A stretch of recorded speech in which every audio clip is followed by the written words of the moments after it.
Hello, this is Zahil Alum. Welcome you all on Frankly Speaking. My guest today is Honorary President of SOS Children's Village International, Mr. Helmut Kutin. He is in Bangladesh to see SOS Children's Village International activities and joins me now to look back at a marathon journey that began nearly 60 years back. SOS Village International is a non-governmental development organization that provides homes for children orphaned, abandoned, or without support in nearly 133 countries throughout the world. The organization supports more than 80,300 children throughout the world. SOS Children's Village International received the Conrad N. Hilton Humanitarian Prize in 2002 for extraordinary contribution towards alleviating human suffering. We welcome Mr. Helmut Kutin on Frankly Speaking. Thank you. Good morning. Yeah, nice meeting you on my show. I know that you have been traveling around the world tirelessly, and first time you had visited Bangladesh in 1972. It's a long history. We came to Bangladesh in 1972, immediately when the war was ended, together with our founder, Dr. Herman Meiner. We met Bangabandhu in his small office near Intercontinental Hotel. He encouraged us to do something for the children who had suffered through the war as quick as possible. And that's when we decided ad hoc to buy a property in Shamoli, and that's where we are still today. So the beginning of SOS Village International in Bangladesh back in 1972. In 1972, we bought a big house, and then we used the land adjacent to build the first SOS Children's Village in Bangladesh. And I remember the tremendous excitement in this country, every Rishka puller, everyone shouting, "Joy Bangla, Joy Bangla." We were all taken aback by this tremendous euphoria. But yes, that was over 40 years ago. But how did you start? I mean, you mentioned about Mr. Herman Meiner, the founder of the SOS Village International. So how the concept had been mooted first? Way back in 1949, Herman Meiner was a student of medicine, had just returned from Second World War, and he saw a lot of children running around, roaming the streets of the university city of Innsbruck, having lost their parents, and all what happened... Innsbruck, that is in Austria. That is in Austria, and all what happened to them is to put into some forlorn places of a military-sized kind of orphanage. So he thought there must be something better, and together with his few friends, he started, let's give these children a mother, brothers and sisters, a house, and a village. And that's the basic concept, even valid today, for the whole world, where children are in need, who have lost their parents, whose parents have failed them, or where they have been suffering in households, particularly in Central Europe today, so that they can have once more a chance to develop their talents and grow up in love and care. I mean, giving children mother, brother, or sister, or a family, it's a huge, gigantic job. And we mentioned that you have been operating around the world in 133 countries. It's a massive job. So how you have joined with this movement? Well, at one point, Herman Meiner needed somebody to go into a war-torn country, and that was Vietnam in 1968. And he thought of his young fellow and sent me there. And from then, I stayed in Asia for quite some years. And after building up Vietnam, I came to Bangladesh in 1972. And I spent quite considerable time in this country from 1972 to 1975. And then later on from 1978 once more, and since then I've come on a regular basis. But I'm very proud of my co-workers in Bangladesh. We have no foreigners here. We have only locals. We have fantastic mothers, but it took 40 years to build this team up and to fortify them, and today I'm extremely happy to be a dadu for all my co-workers and children in this country of Bangladesh. How many villages in Bangladesh, and how many children we are now at 6 SOS Children's Villages, nearly in every district. From Dhaka we went to Rajshahi, from Rajshahi to Khulna, from Khulna to Bogra, from Bogra to Chittagong, from Chittagong to Sylhet. That is the last one we did 2 years ago. Yeah. And How many let's see, children you have been sheltering? we have been sheltering in total over 2,000 children, but a number of them have already left, are living their own lives. You have to imagine that the eldest ones now are over 50 years. Oh, really? And sometimes when I come here in the evening, they jump into Shamoli. They all have children, families. Some are doing very well, some are doing well, some are having a difficult time, but they're all part of a big family. So part of a big family, definitely, no doubt about that. But how you have been financing? Who have been taking care of these villages around the world, including Until now, the Bangladesh? majority of the finances, I mean to say 99%, has been made possible through our friends and donors in Germany, Norway, Sweden, Denmark, but mainly from Germany. And we hope and wish that starting from now that I have become a rather grandfather, we will also have some participation from the corporate sector or from people in Bangladesh for their brothers and sisters who have fallen out from the family. We are not there to alleviate total poverty. Yeah? This is the task of the government and not of any NGO. We can only be a part in helping, and our concept is very clear for those children who have nobody who can take care of them because they have no parents, they have nobody, and that is the main concept. And then now we have a second line that we are also doing family strengthening programs. Okay. Instead of bringing the children into the village, okay, if they have a mother, if they have a father, if they have a grandmother, we help these people to take care of their children through 3 basic inputs. One is basic food every day, 2 is education in a nearby school, which we pay, and 3 is basic medical help so that they can grow up as decent citizens within their own, even very poor community. So this is a 2-sided approach now. Okay. Yeah? But the main focus is still the SOS Children's Village for those children who have lost everything, okay, who have forlorn, who have been left in hospitals, no trace of their parents, and who have nowhere to go. And your special focus and attention is to that type of... To that type, and particularly also if you have brothers and sisters who lose their parents. Normally they are split, girls in this home, boys in this home. We keep them together in one family under the protection and under the care of one mother, and it is always very difficult to find such mothers. Yeah? But we have them, and we look forward to have more in Bangladesh. Mr. Helmut Kutin, we are talking about how you are raising or giving training to the mothers for especially taking care of the children who are abandoned or separated from their family. What is the programs? Mothers, we look for women who are free of their own family obligations so they can take care of these children and give them, in addition to the professional input, a real place in their hearts and minds. That is the essential thing to create a family atmosphere. We do have a mother training center in Mirpur in Dhaka, where they are assembled for a few weeks to get the basic training on child education, and then we also give them every 2 years a possibility to come together once more to refresh their knowledge, because children are growing, the challenges are growing, youngsters are different from small children, so this is a continuous process.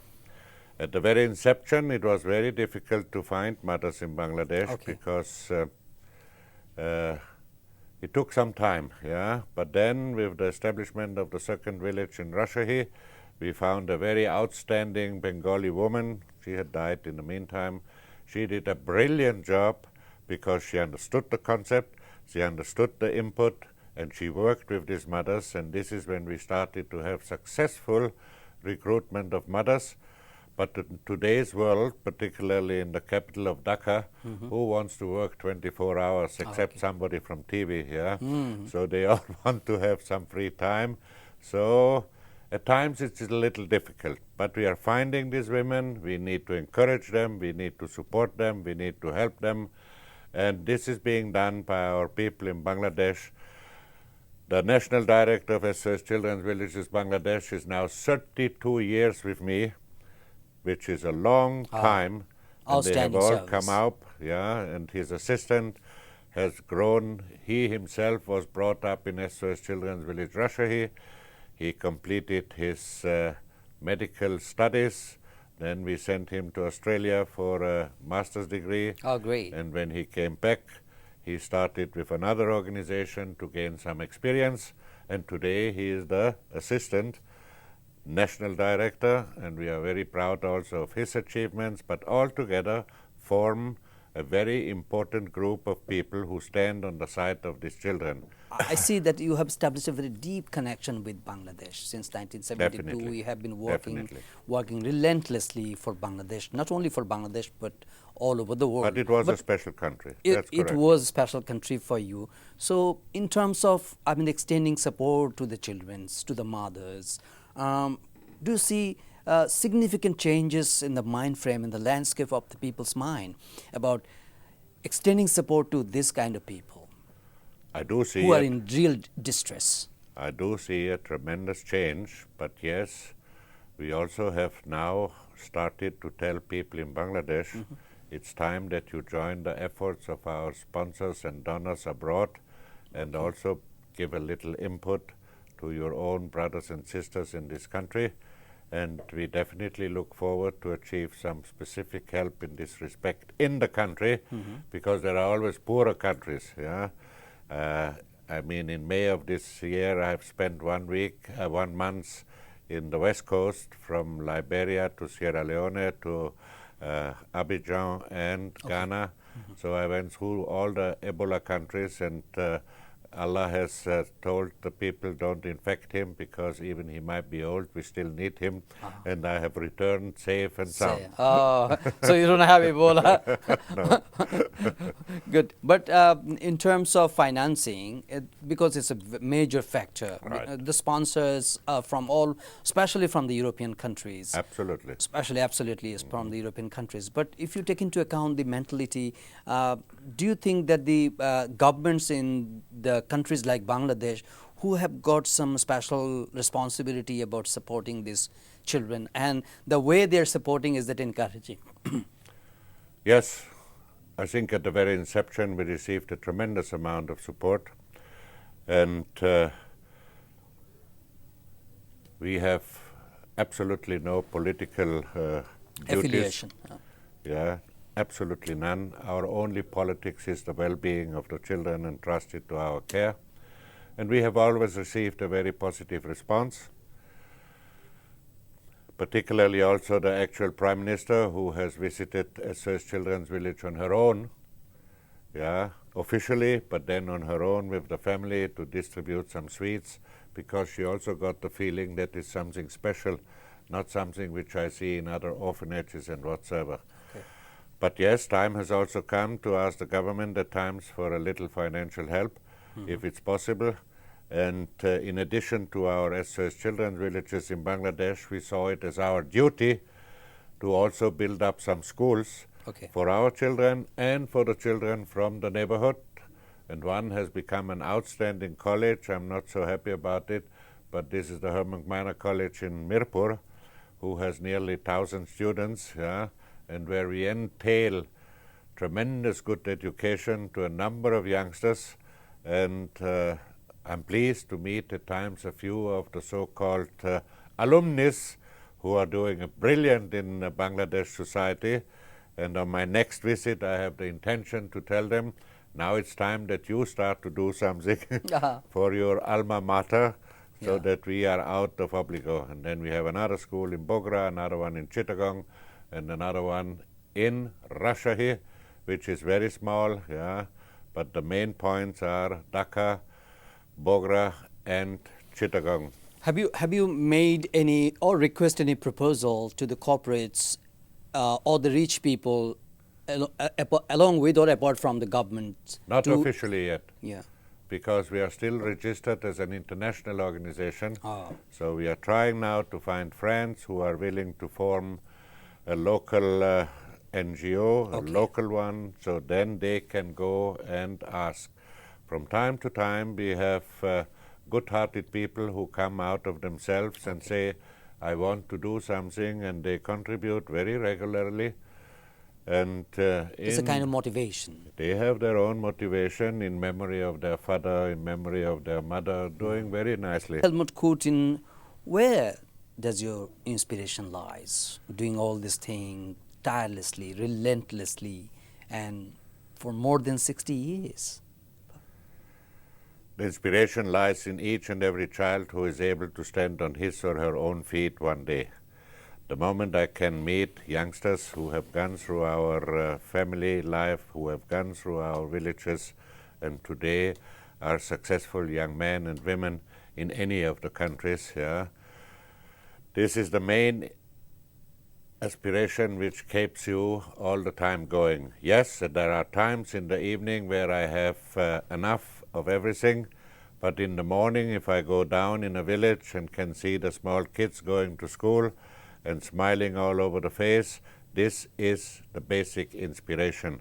And it was my inspiration very way back in And that's why you're always kneeling down to the children. That's it.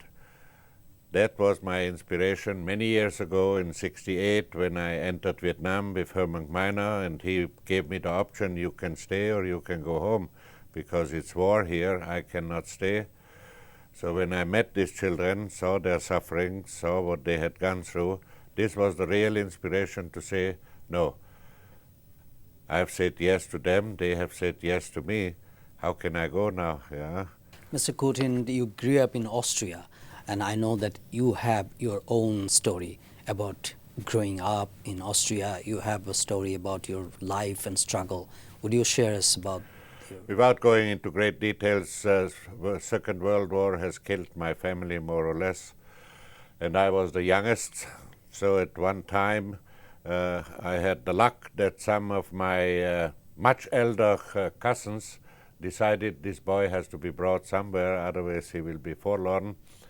And I went to the very first SOS Children's Village in Imst in Austria, and Herman Miner was sitting there as a village father because he thought this is final destiny. He never thought he would go to 133 countries. Mm-hmm. And he looked at me and he said, I was 13 years old, he said, we have decided to take children only up to the age of 10. Okay. But we will make an exception. Okay. We will try 6 months. And here I am, 65 years later, and I'm still there. And yes, I experienced this family life myself, even a short time, but it was instrumental for my future education and my future development. So when the time came that Herman Miner needed somebody to go to a very war-torn country, Vietnam, I did not hesitate to say, let's give it a try. Okay. And from then onwards, I never looked back anymore. Yeah, you're the honorary president of the SOS. For life. For life. But I don't need the title, you know, because the children all know I have 4 different names, In Africa, it's the big brother. Big brother. Because very important, because the father died, that's our founder. In Bangladesh, I have the name Boro Uncle. Boro Uncle. And in other countries, I have the name father, and then finally I have reached the stage, and that is the major decoration of being Dadu, Lolo, grandfather. These are all different languages, Lolo in Latin America. And since I have reached that stage, and that is only a few months ago, I feel a complete change how the children approach me, because previously I was the president, a very... Now he is our grandfather. Now with this one we can talk. You have already made your, the SOS Villages International President. He's from India, you said. But what are the challenges of the coming days? The challenges will always be the same. How can we prepare properly our young people into a job market today around the world, which is becoming stiffer and stiffer, more challenging. You have many countries in Africa where the youngsters, even with good education, have absolutely no choice and no chance in their own countries. And the challenges are to keep our committed givers continuously helping us so that we can assure that we are not closing tomorrow, but that we can go on. And the final challenge is also, and this is my job now in addition of being honorary president, to try and find young people who are in need and try to give them once more a little input.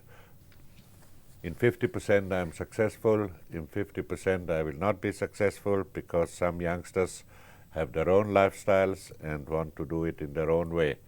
And yes, we need to motivate our donors continuously.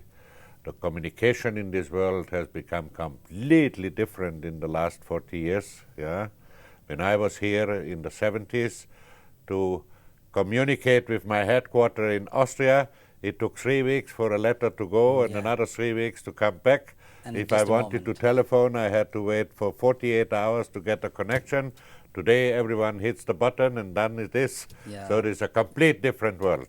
And this is a challenge also for SOS, to put our message all out there wherever we can, that there are children who need our help continuously, and we have to give them a proper chance. We have to give them an input so that they can achieve something. And I repeat once more, it's not only alleviating poverty. It is to give them a genuine chance to excel, to achieve something, and then contribute in their own society. In Liberia, one of our youngsters is the Vice Minister of Foreign Affairs. Oh, great. And the other one is the Chief Advisor of the Ministry of Agriculture. We have given them the chance to develop their talents. They studied in the United States through the help of our sponsors, and now they are contributing on a much higher level. Okay. So what's your last message to the benevolent, to the rich or the... I think there are enough people in Bangladesh who can make a small contribution every month so that they also take a little care of their small brothers and sisters. And I tell you, it's worth it. When you see them blossom, when you see them achieve, we can all be a little happier if we share. Immense pleasure. So good luck, Mr. Helmut Kutin. Thank you so much. It's my pleasure. Thank you so much. Thank you very much. Dear viewers, that was my conversation with Mr. Helmut Kutin, Honorary President of SOS Children's Village International. We think we have enjoyed this program, and we invite you to watch our next episode. Until then, to take care and bye.